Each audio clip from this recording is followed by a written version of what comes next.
Hey everybody, welcome to another fabulous on the road video from Life Boundless. I'm Rachel, this is Elizabeth. And we have a new bunny in the back seat. Yeah, that's Apollo back there. About to be boyfriend to Athena and Artie. And don't mind my hair, I didn't do it today.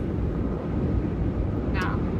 But we spent the weekend, we actually drove out from the house yesterday mid-morning, out to Raleigh. Our friend Carrie had her 30th birthday party, so we went out to the North Raleigh, Durhamish area for that, and then we stayed at the Hustis's house overnight, and it was fantastic to see both groups of them. We loved them both, and it was such a short trip. Obviously we did a turn and burn because it's now Sunday afternoon and we're heading back. Yeah, we took the opportunity after I had located a breeder and found out that she was around the Columbia area. It just made sense to go ahead and try to coincide that with this weekend, considering she was going to have a litter of bunnies that would have just been weaned, and so just the timing worked out to go ahead and do that with this trip versus trying to find a second weekend where we could, get away from the farm and make a day trip out of it. Because that rarely happens these days. Yeah. Thank goodness we had Mom and Dad at the house. Luckily there are no serious incidents while we were gone, although apparently some area dogs came and visited, and one of the rabbits escaped, and then they were able to, I guess, coax her into the chicken coop, so she's locked in the chicken coop right now until we can get home and the ladies are like, put her back in her pen. What is this? Yeah, that same hole that they had tunneled out of, we had, a shelf full of like rocks and sticks and leaves, and then Rachel had even put like a, I don't know, it's like a pot of some sort. Yeah, I don't know. Garden pot thing, but it's heavy. On top of the hole with the sticks. Apparently wasn't heavy enough. Not for Athena, that girl's a beast. So she got frolicked out. about. She didn't go anywhere. She was right between the chicken coop and the rabbit hat, trying to figure out how to get back in, silly goose. Help me, I'm lost. Yeah. So anyways, we got to meet Marsha, who runs Southern Skies Rabbitry, like I said, right outside of Columbia. She breeds Champagne to Argent rabbits, which is the breed that we have, and I had such a hard time finding anybody that was currently breeding the Champagnes within the North Carolina area, so I extended my search to South Carolina, and that's how I found her. She's super cool. Lots of knowledge bombs were dropped, and her kids are highly entertaining. They're like 3 and 4, almost 5. They talk better than I do. Dude, so articulate. I don't know what she's doing with them, but she's doing something right. Something right, yes, definitely. Very polite. Yeah.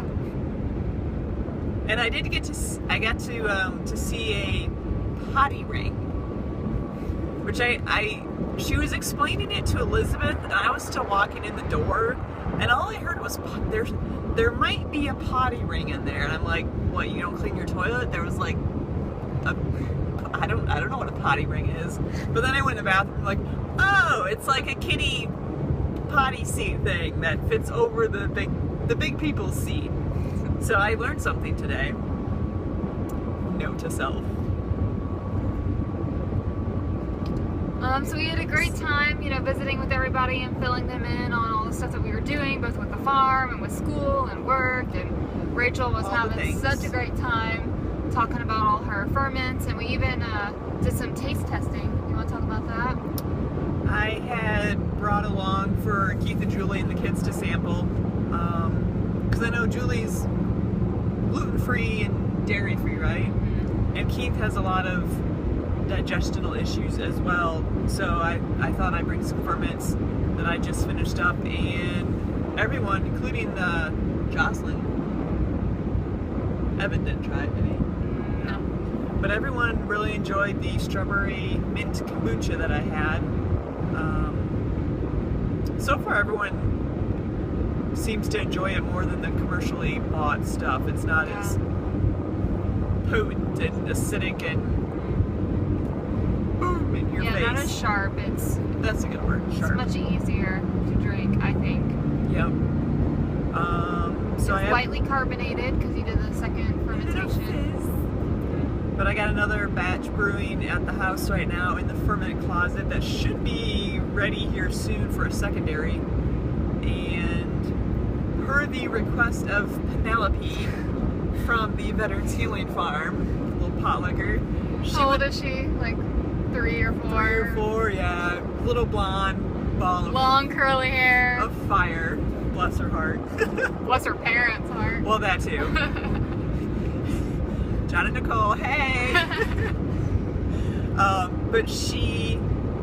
Wait, was it her? Or... No, it was her. She requested blueberry blackberry kombucha next time. So she liked the strawberry mint that we had taken down to them. So I guess that's going to be the next flavor. And then my mom comes up for our spring break in a couple weeks, and then right behind her, Julie's coming back out to our house for a yoga workshop. So she's all curious about all these ferments, and we're going to show her how easy it is to actually do some of this stuff. It's like fermentation boot camp. Yeah, essentially, in between yoga classes. And it works out because I'll still be on spring break. But I also I just finished up two big jars of kraut with cabbage, carrots, and radish. One I just did with a basic ferment, no seasoning other than the brine, which I brought and gave to them, and it was pretty much right at the sweet spot. It was, you could tell it had already fermented, but some of the radishes and stuff mellowed out and it all kind of came together. I kept the same base, but I added turmeric and cayenne pepper in my jar, and it's flipping amazing. I love it. So I'm going to work a little bit more of that. Elizabeth, I'm still working on it with her. I know, I'm trying. She is. It was just too salty, though, like the plain one. I might even be interested in trying the turmeric cayenne to see if I like that one. It was just too salty, so we just have to figure out salt ratios. The flavor was fine. Like, I liked the taste of the fermented carrots and cabbage and radishes, but I just felt like the whole ocean was in my mouth. It was not, I didn't like that part. But I would not be able to eat more than like a bite of it, and the whole point is to eat a little bit of it so you get like the probiotics and benefits, but I would not be able to eat more than just the tiniest morsel. And I don't exactly follow recipes yet, I just mix shit together, which I've kind of always done. And Elizabeth hates it sometimes when I make up my own recipes and I don't even follow them.